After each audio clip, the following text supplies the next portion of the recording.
Hello everyone, in this video, I'm going to show you how to upload a video in Hootsuite. To find the option of uploading a video in Hootsuite, let's first go into the Composer, where we will make our post for our social media accounts. Over in the left of the homepage, press Create, and then press Post, and you'll be sent over to the Composer.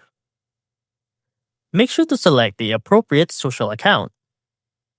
And now if you look here at the lower left, you'll see this button which says Add Media. This essentially allows you to drag and drop or upload a video into Hootsuite's Composer. Click on it and choose any of the two options that you see. For me, I'll just upload the video myself. Once you've chosen a video, it will take a little bit of time to upload it.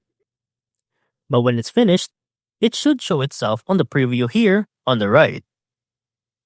And you can even play it to check the video itself if it's the right one. And that's pretty much it. You're free to post this with any caption you like, and it will upload the video after a small amount of time. And that's how to upload a video in Hootsuite.